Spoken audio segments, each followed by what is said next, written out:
You know, some gods stick around for centuries, while others just fizzle out. For any deity's story to last, it has to pull off this tricky balancing act. It needs to be unique, but it also has to be able to change with the times. Today, we're jumping into the story of one god whose success story is one for the ages, totally reshaping the world as we know it. So that's the big question, isn't it? How on earth did a local warrior god named Yahweh go from being just one deity among many to becoming the one and only god for a huge chunk of the world's population? We're going to follow the historical breadcrumbs and see if we can piece together this incredible transformation.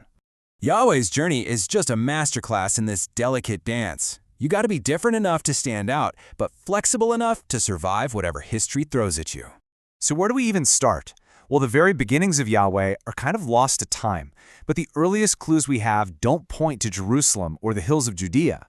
Nope, they point us way, way south, into the harsh and rugged deserts. It's out here, in the middle of nowhere, that we meet the earliest version of this god. This is Yahweh before he ever set foot in Canaan, long before he met the gods who would become his greatest rivals. And we actually have receipts. Check this out.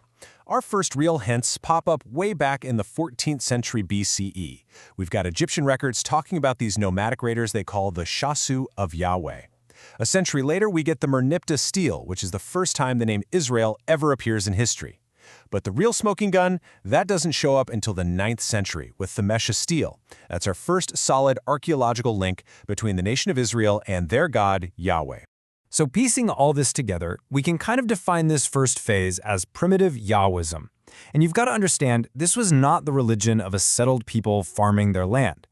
This was the faith of nomads, of desert traders, of raiders, and their god was a perfect reflection of their world.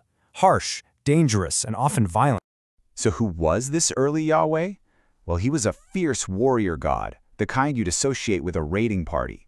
He was a storm god, but not of gentle spring rains. We're talking catastrophic desert thunderstorms that caused deadly flash floods. His home base wasn't a holy city, it was the desolate mountains of Seir and Edom. This was a god of survival, of war, and of the storm. Now things are about to get really interesting, because when the cult of Yahweh moves north into Canaan, it changes everything. This is the single most important event in its history, and it kicks off a whole new era of conflict and change.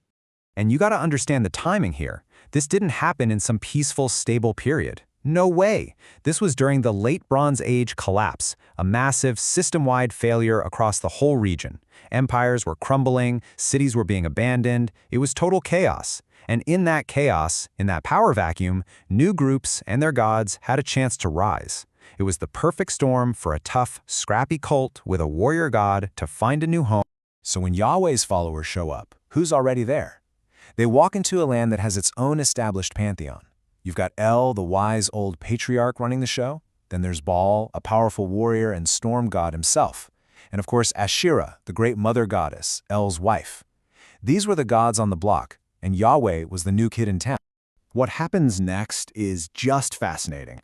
It's this complicated dance of cultural negotiation. Yahweh's whole identity gets reforged as he absorbs traits from some gods while getting into brutal fights with others. Okay, so first up is his relationship with El. On one hand, you have Yahweh, the fierce desert upstart. On the other, you have El, the wise, grandfatherly creator god. But instead of a fight, it's more like a merger. Their identities start to blend. Yahweh begins to take on El's characteristics: wisdom, mercy, creative power, all these traits that the original desert storm god just didn't have.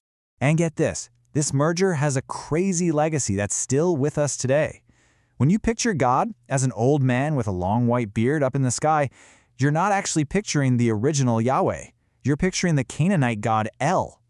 His image was so completely absorbed that it became the default picture of God for pretty much all of Western civilization. Wild, right?